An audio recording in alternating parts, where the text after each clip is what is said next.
మేషరాశి.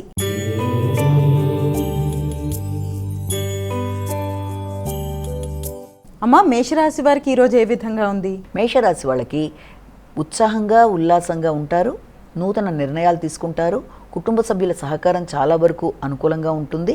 ఉన్నప్పటికీ కూడా తొందరపాటు నిర్ణయాలు తీసుకోకుండా ఉండడం అనేది చాలా అవసరం. అంటే అనవసరమైన ఉద్వేగాలకి అతి ఉత్సాహంతో చురుకుగా తొందరగా నిర్ణయాలు తీసుకునే విషయంలోనూ కొంత జాగ్రత్తలతో ముందుకు వెళ్ళవలసిన అవసరం అయితే ఒకటి మనకు కనబడుతుంది.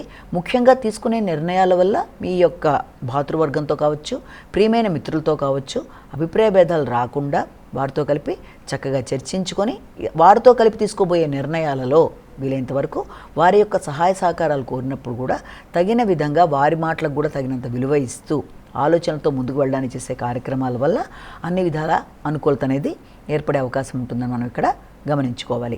వృషభ రాశి.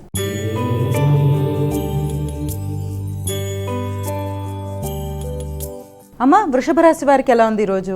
ఈ వృషభ రాశి వాళ్ళకి ముఖ్యమైన విషయాలలో, అంటే ఏదైనా ప్రయాణానికి సంబంధించి కానీ, దూర ప్రదేశాలకు వెళ్ళడానికి చేసే ప్రయత్నాల్లో కానీ, వ్యాపార వ్యవహారాలకు సంబంధించిన విషయాల్లో కానీ ఎక్కువ శాతం దృష్టి కేటాయించే అవకాశం ఉంది. ఆకస్మికమైన ఖర్చులు, ప్రయాణాల రీత్యా కావచ్చు, ఆరోగ్య రీత్యా కావచ్చు, ఆకస్మికమైన ఖర్చులకి అధికమైన అవకాశం ఉంది అన్న విషయాన్ని ఒకటి దృష్టిలో పెట్టుకోవాలి. ముఖ్యంగా ఆ ఖర్చు కూడా వీలైనంత వరకు భాగస్వామ్య వ్యవహారాల్లో, వ్యాపార అభివృద్ధికి సంబంధించిన విషయాల్లో, సంతానానికి సంబంధించిన విషయాల్లో అధికంగా ఉండే అవకాశం ఉంది. కాబట్టి కుటుంబంలోని సంతానానికి సంబంధించి ఏదన్నా మీరు ఎలక్ట్రానిక్ వస్తువులు లాంటివి కొనడానికి కూడా ఖర్చులు అయ్యే అవకాశం ఉంది కనుక ఆ విషయంలో తగిన శ్రద్ధ తీసుకుంటూ తగిన విధంగా ప్రణాళికతో ముందుకు వెళ్ళాలి. అలాగే సంతానం యొక్క ఆరోగ్యము, వారి యొక్క అభివృద్ధి, మీరు పెట్టడాలనుకున్న పెట్టుబడులు, అలాగే వ్యాపారానికి సంబంధించిన విషయాలు మొదలైన వాటికి సంబంధించిన ఖర్చులు అధికంగా ఉండడం అనేది కనబడుతోంది.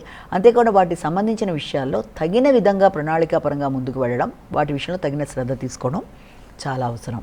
మిథున రాశి.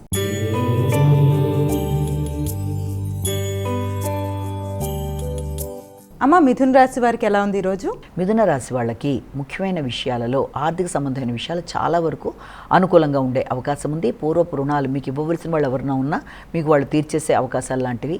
దానివల్ల మీకు వ్యక్తిగత ధైర్యం పెరగడం, సమయస్ఫూర్తి పెరగడం, సమయానికి మీ ధనం మీకు రావడం వల్ల కొంత మీరు స్థిరాస్తుల మీద పెట్టుబడులు పెట్టడానికి ప్రయత్నాలు చేయడానికి ఎక్కువ ఆలోచించడం, ముఖ్యంగా భూములు, వ్యవసాయానికి సంబంధించిన భూముల మీద దృష్టిని సారించడం మొదలైన వాటికి ఆస్కారం ఒకటి కనబడుతుంది. అంటే సమయానికి ధనం రావడం బట్టి కొంత మీకు మానసిక ఘర్షణని అధిగమించే అవకాశం అనేది, ఆకస్మికమైన ధనం వల్ల ఆకస్మికంగా కొత్త వ్యాపారాల మీద కూడా, అంటే స్థిరాస్తుల పెట్టుబడుల కొరకు కూడా ప్రయత్నాలు చేయడానికి అవకాశం అనేది కూడా కనబడుతోంది.